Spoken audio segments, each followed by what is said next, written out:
Good morning বন্ধুরা, তোমরা কেমন আছো? আশা করি তোমরা সকলেই ভালো আছো আর আমিও ভালো আছি। তো তোমরা যে যেখান থেকে খাওয়া না বা দেখো না কেন, পিঙ্কি ব্লগে তোমাদের সকলকে অনেক স্বাগত আর অনেক ভালোবাসা।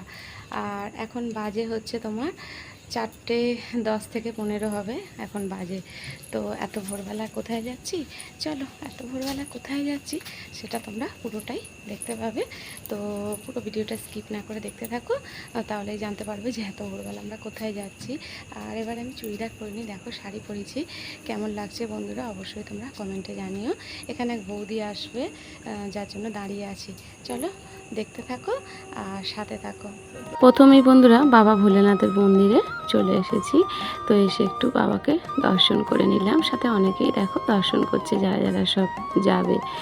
তো গঙ্গার দিকে রওনা দেওয়ার আগে দর্শনও হয়ে গেল। আর এইখানে দেখো কতটা পরিমাণে এখনও অন্ধকার।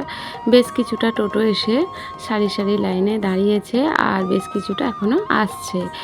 আর যাত্রী এই যে কয়েকজন দেখো এসেছে আর আসছে, সকলে একসাথে এলে তবেই টোটোগুলো একে একে করে সব ছাড়া হবে। তো আমি তো এসেই গেছি, দেখো কতটা অন্ধকার তোমরা দেখেই বুঝতে পারছো। এখন মোটামুটি 4:30 নাগাদ বাজে। তো মোটামুটি 5টা পৌনে 5টার মধ্যে সকলে এসে যাবে, আর তখনই টোটোগুলো এক এক করে ছাড়া হবে। তো যতক্ষণ না টোটো ছাড়া হচ্ছে বন্ধুরা, এই ফাঁকে এই ভোরের ভিডিওগুলো আমি আমার ক্যামেরাবন্দি করে নিলাম। দেখো অনেকেই হাঁটাচলা করছে, অনেকে টোটোর মধ্যে বসে পড়েছে, আর এই যে পিসির সাথে একটুখানি কথা বলছে। আর এখন অনেকটাই সকাল সকাল হয়ে গেছে দেখো।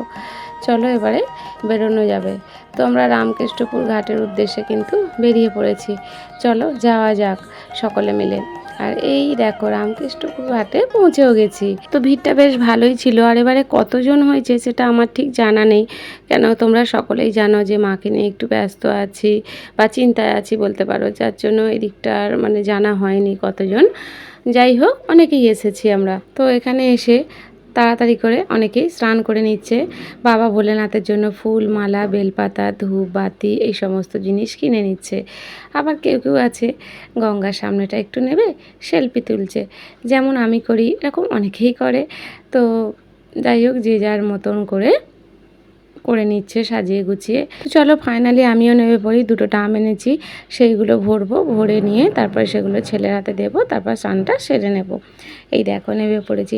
এইরকম নেবে সিঁড়ির কাছে পাটা এই ভেজাতে না বেশ ভালো লাগে আমার। তোমাদের কেমন লাগে অবশ্যই তোমরা কমেন্টে জানিও, আমার ভালো লাগে। তো চলো এক এক করে স্নানটা সেরে নেওয়া যাক।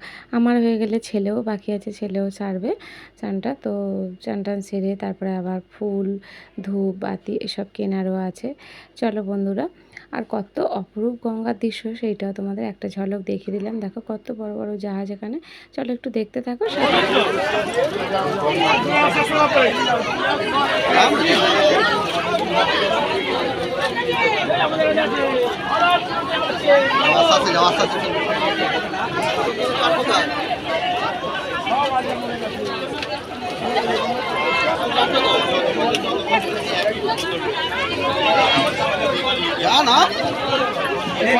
প্লাস্টিকের থালা আছে তোলে এটা চাপা দেওয়ার জন্য।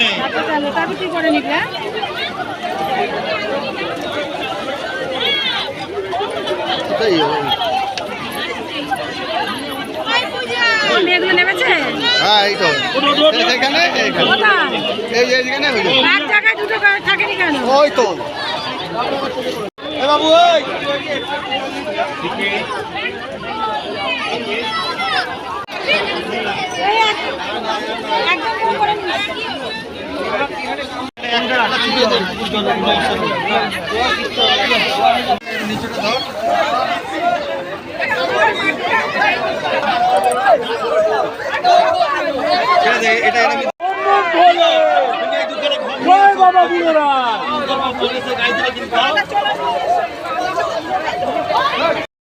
দেখো ছেলেরও চান করা হয়ে গেছে। আর এই যে এক বৌদি আছে, একটুখানি দাঁড়িয়ে দাঁড়িয়ে কথা বলছি। তারপরে আবার বাবা ভোলেনাথের উদ্দেশ্যে রওনা দেবো। আর টোটোয় উঠেও পড়েছি। এবছরে আমি আর হাঁটবো না, মানে পায়ের জোরের থেকে মনের জোরটা এতই কমে গেছে এবছর যে তোমাদের বলার মতনই নয়। দেখো অনেকেই এই যে আসছে একে একে, এরা সবাই কিন্তু মনে হচ্ছে হেঁটে হেঁটেই যাবে। তো মন্দিরে শেষমেশ পৌঁছেও গেছি, যেহেতু টোটো করে, যার জন্য তাড়াতাড়ি এসে গেছি, নাহলে হাঁটতে হাঁটতে এলে একটু তো দেরি হবেই। আর তাতে আনন্দটাও কিন্তু অনেক বেশি হয়, কিন্তু ওই যে বললাম মনের জোর সত্যিই নেই। তো যাই হোক, দেখো এখানে ছেলে বাবা ভোলেনাথকে ধূপবাতি মালা দিয়ে দিচ্ছে, একটু জলও দিয়ে দিল বাবা ভোলেনাথের মাথায়। তো চলো, দেয়া হয়েও গেছে এই দিকটায়। আর একে একে আসছে, এখন না অনেকটা ফাঁকা আছে, তার কারণ যারা হাঁটছে তাদের তো আসতে একটু সময় লাগবে। আমি যেহেতু টোটো করে এসেছি, এতটা ফাঁকা দেখতে পাচ্ছি। আর যদি সবার সঙ্গে হেঁটে হেঁটে আসতাম তাহলে তখন অনেক ভিড় হয়। আজকে হয়তো তোমাদের ভিড়টাও আমি দেখাতে পারবো না, তার আগেই বাড়ি যাব, কেন এখান থেকে আমাকে আবার বাড়িতে গিয়ে আবার খানিক পরে হসপিটালে যেতে হবে মায়ের জন্য। যার জন্যই তোমাদের বললাম যে মনের অবস্থা খুব একটা ভালো নেই। তো ছেলের দেওয়া হয়ে গেছে, ছেলে এবার বেরিয়েও যাবে, আর আমি এই যে দাঁড়িয়ে আছি। আর এইখানে এই সব ক্লাবের দাদারাই দেখো সব ব্যবস্থা করেছে, মানে বাবার প্রসাদের ব্যবস্থা করেছে। তো বাবার মাথায় জল এলে সব যাত্রীরা একে একে এখান থেকে প্রসাদ নিয়ে নেবে। দাদারা সব দেবার জন্য দাঁড়িয়েই আছে। করেছে মিষ্টি আর সাথে আছে ভোগ। চলো বাড়ি গিয়ে দেখাবো। তো বাড়িতে পৌঁছে গেছি, চলো এবারে চেঞ্জ করব। আর এই যে ছেলে জলের ড্রাম নিয়ে এসে গেছে, আজকে ছেলের জলও কিন্তু ঢালা গেছে, তোমাদের দাদা ছেড়ে দিয়ে গেল। চলো চাবিটা খোলো। চলো বন্ধুরা, আগে চেঞ্জ করি, তারপরে তোমাদের সামনে আসছে একটু পরে। তো তোমাদের আগেই বললাম প্রসাদটা দেখাবো, চলো ঝটপট করে প্রসাদটা দেখিয়ে দিই। আর এই যে দেখছো, এটা কুপন, বুঝলে তো, এটা ওবেলার ভোগ খাওয়ার ব্যবস্থা রয়েছে ওই বাবার জন্যই। তো সেই ভোগে জানি না আমার কপালে আছে কি, যেতে পারবো কি না। তো এবেলার ভোগটাই তোমাদের দেখিয়ে দিলাম। এই দেখো, চিড়ে মুরকি মাখা রয়েছে, সাথে ফল আছে, তার সাথে মিষ্টিও আছে, আবার আলাদাভাবেও মিষ্টি আছে। তো সেই ভোগটাই এই যে দেখো চেঞ্জ করে নিয়েছি। তো এই ভোগই একটু খেয়ে নেব, আর এই ভোগ খেয়ে কিন্তু হসপিটালে যাব। তো আগে একটুখানি ভোগটা মুখে দেব, দিয়ে তারপরে না একটু চা খাবো, কেন সকাল থেকে তো চাটা খাওয়া হয়নি, যার জন্য একটুখানি করে আগে ভোগটা মুখে দিয়ে চা খাবো। চাটা খেয়ে তারপরে ভোগটা খাবো বন্ধুরা। এই দেখো, ছেলেকেও অল্প একটু দিলাম, আমিও অল্প একটু খেয়ে নিলাম। তো বাবার ভোগ বলে কথা, প্রথমে তো একটু খেতেই হবে, তাই না? যেটা তোমাদের বলার ছিল সেটা হচ্ছে, এটা শ্রাবণ মাসের 3য় সোমবারে যাওয়া হয়েছিল, কিন্তু এই ভিডিওটা আমি দেখাচ্ছি 4র্থ সোমবারে। কেন ভয়েস দেওয়ার কোনো সময় সুযোগ পাইনি বন্ধুরা, তোমরা সবটাই জানো, যার জন্য ভাবলাম না আজকে ভিডিওটা পোস্ট করব। চলো কেমন লাগলো জানিও।